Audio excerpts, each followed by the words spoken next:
Assalamualaikum warahmatullahi wabarakatuh. Selamat pagi pemirsa. Kembali lagi bersama saya Mahmud Faris dalam Berliputan Berita Pendidikan.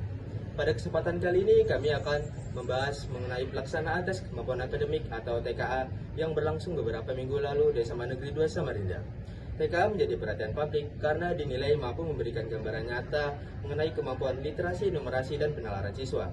Untuk mengetahui lebih jelas bagaimana pelaksanaan TKA yang berlangsung, kami telah mewawancarai salah satu guru yang terlibat langsung pada kegiatan ini.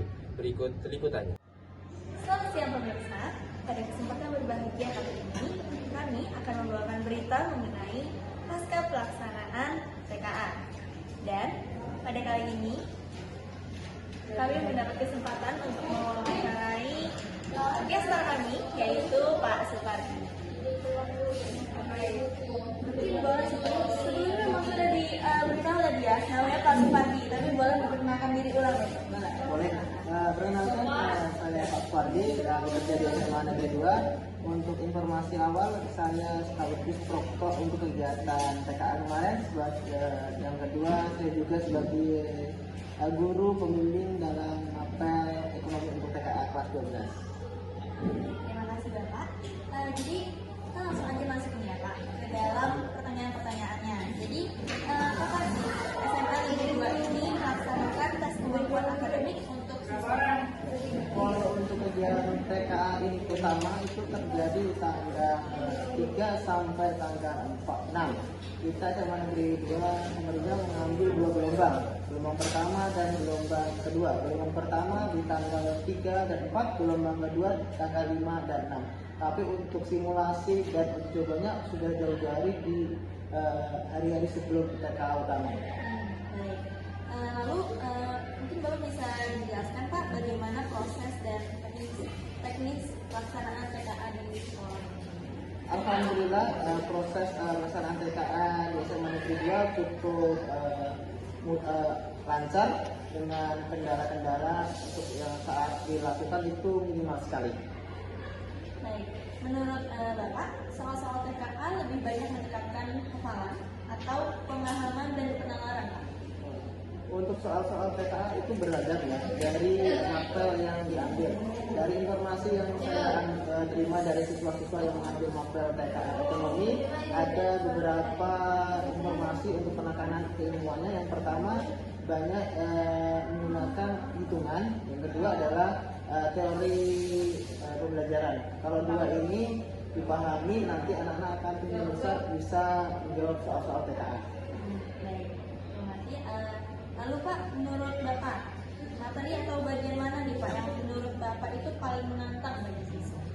Siswa dalam proses pembelajaran TKA kami sudah persiapkan banyak jauh-jauh hari. Ada beberapa soal, tapi soal-soal itu dianggap lumayan bisa dikuasai anak-anak karena persiapan kita sudah lumayan bagus. Ada 3 soal utama dalam proses TKA. Yang pertama adalah benar salah, yang kedua adalah pilihan ganda, yang ketiga adalah pilihan jawaban lebih dari 1. Baik Bapak, sebelum TKA dilaksanakan, apa saja sih Pak persiapan yang dilakukan oleh pihak sekolah atau guru? Ya. Ada beberapa persiapan yang dilakukan oleh pihak sekolah. Pihak sekolah memberikan jadwal setiap hari Jumat itu ada pembinaan untuk siswa yang mengambil TKA per mapelnya. Yang kedua, ada juga persiapan dari guru. Ada guru-guru yang sudah mempersiapkan dengan kelas online. Ada juga dengan guru memberikan tugas-tugas tambahan seputar soal-soal TKA. Ada juga guru yang sudah masuk kelas dengan menyiapkan soal-soal di proses pembelajaran online. Baik Bapak.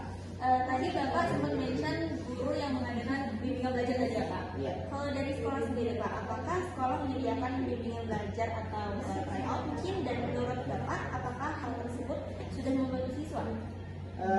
Sejauh ini tryout itu dilakukan oleh guru mapel. Untuk sekolah itu mengakomodir untuk jadwalnya saja.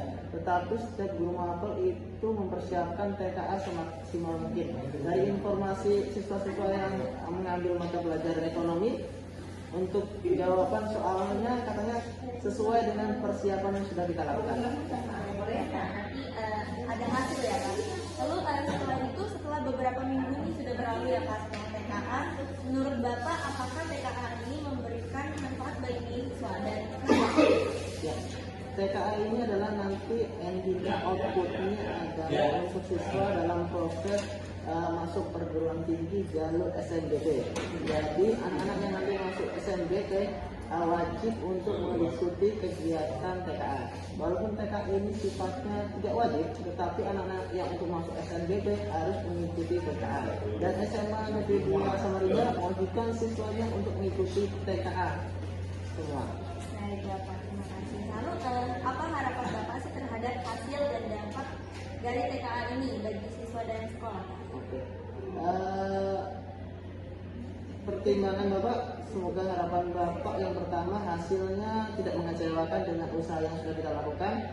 Yang harapan selanjutnya semoga anak-anak yang ikut TKA sesuai dengan hasilnya, sesuai dengan jalur SNBP yang akan dipilihnya nanti.